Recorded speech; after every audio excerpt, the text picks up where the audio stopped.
So why are we even debating this issue? Here's the problem. You pick up any book, any article, any research on leadership, either online or in a bookstore, any place you go, and if you look at leadership styles, chances are that it will be singing the praises of all-inclusive, democratic, I love you all, consensus-building leadership styles. That's the way to go. Most of the literature says that, right? They say, if you want to go fast, go alone. If you want to go far, take a lot of people with you, build consensus, etc., etc., etc. Teamwork, collaboration, all that. And yet, you see examples like Steve Jobs. You see examples like Jeff Bezos, Elon Musk, and Lee Kuan Yew, who rocked the history of the planet by doing the exact opposite, by being autocrats. So which one is true? All the literature that you see, the popular literature on leadership, or these examples that I just shared? So Richard, let me bring you in. What do you think? What you're really saying. Here it comes. Well, hang on. You are saying that these great men and women who led to such magnificent advancements were nothing more than personal dictators.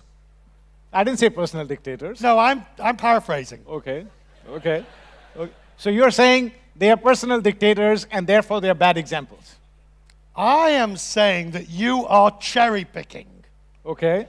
You are choosing examples that best serve your purpose.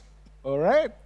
And I am challenging you, sir, to justify your position. Okay, here goes.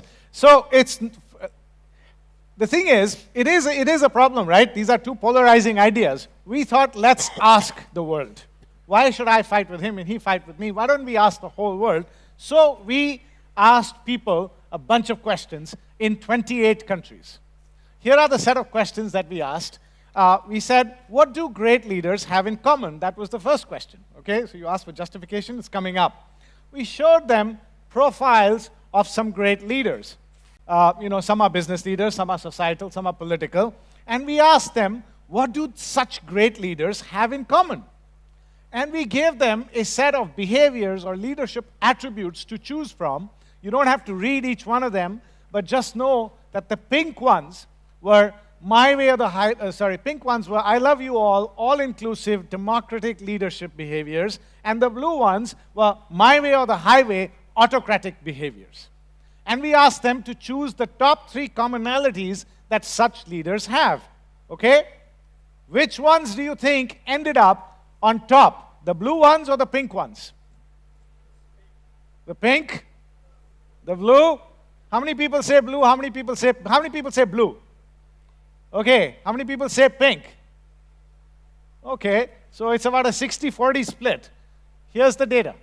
All the blue ones ended up on the top. The whole world, at least the 28 country sample that we used, says autocratic leadership is what made these people great. Now, can you imagine when we shared this data with my colleagues, all hell broke loose at the office. Some even threatened to quit. Is this what Eclipse stands for? Are we going to tell people to legitimize their bad behavior? So, well, let's check this one more time. So we asked the second question.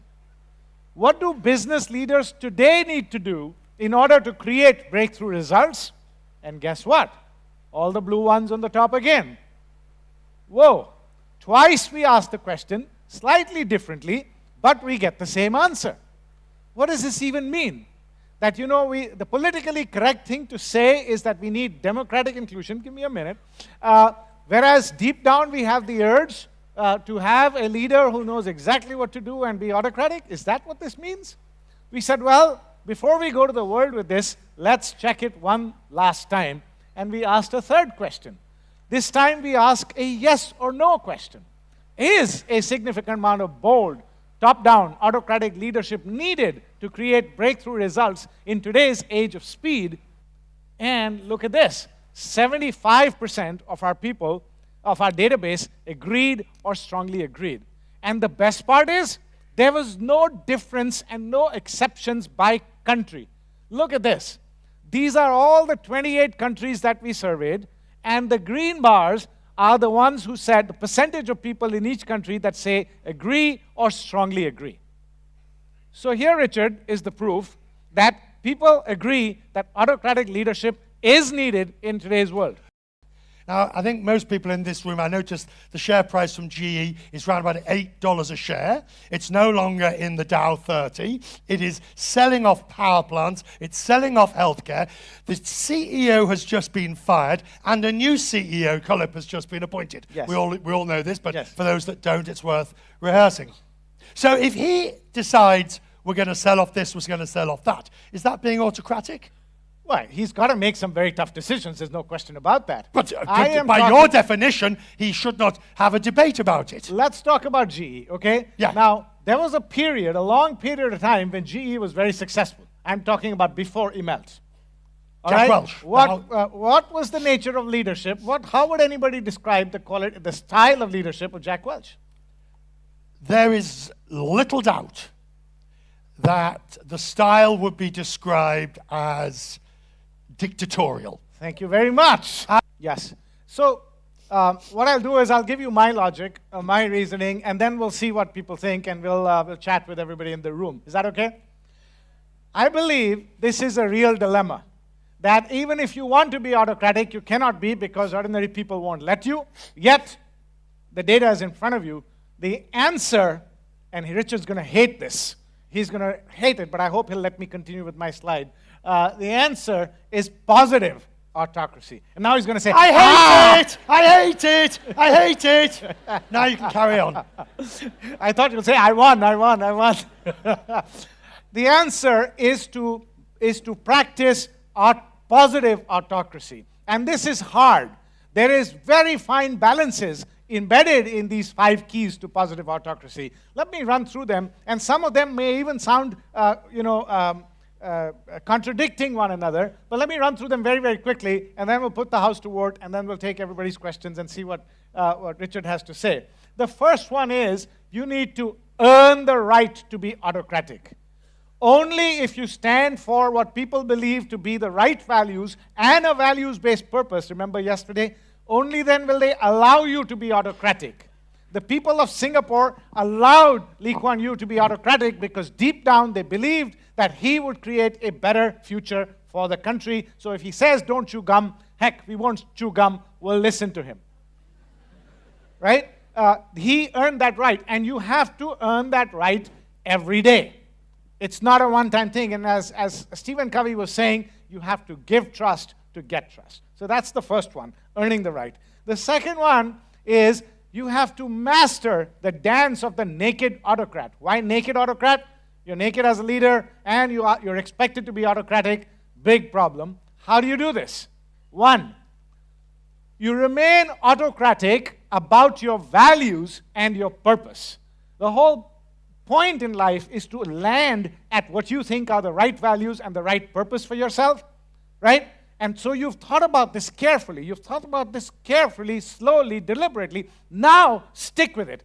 That's what you be autocratic about. There is no question about the values and the purpose, but at the same time, be compassionate at all times with people. Be humble at all times with people. Sounds like two opposites, but you have to master the dance. And again, Lee Kuan Yew was a champion of this. If there was a good reason why it's a no, it must remain a no, he said, but the man must be told politely, and the woman must be told even more politely. You lose nothing by being polite. So that's the second key, dance of the naked autocrat. The third one is, and here comes the crux, this is the main one. Create a culture, create a framework called freedom within the framework. Kavi spoke about this yesterday briefly, but didn't explain it. The point is, all organizations have a set of values that are beautiful posters down the hallway, that are beautiful on the website, right? And then they also have a lot of rules and policies and procedures. The bigger the organization gets, the more rules, the more policies, the more procedures. And before you know it, you have a culture which is like this. It's a bureaucracy. And we are saying, in the age of speed, instead of creating a culture based on rules, because rules get outdated before the ink dries on them, you need to create a culture where people live the values. If people live the values and do the right thing, now that's called freedom within the framework. Within that framework, so positive autocracy says the framework is non-negotiable, but within the framework, do the right thing. Okay? Number 4. Now here is what sounds contradictory. I said earlier, remain autocratic about your values and your purpose, but now I'm saying listen, learn, and reflect all the time. So the idea of the debate, you have to listen. We're not saying put blinkers on.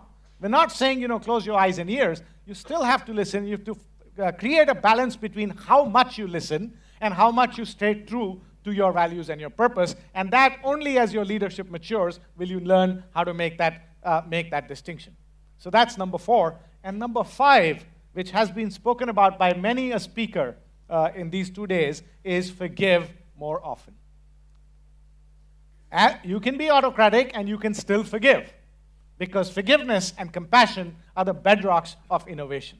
So these are the 5 keys of positive autocracy. The point is that we are saying that the schools of thought of leadership styles, which are sort of put you in one box or the other, and the more popular collaborative style, maybe the 21st century times have changed, and maybe positive autocracy is the thing for which the time has come, and this is how we go about it. And with that, I make my case again that you do need to be autocratic, because in the age of speed, you cannot continue to build consensus. You cannot continue to debate forever, because time is of the essence.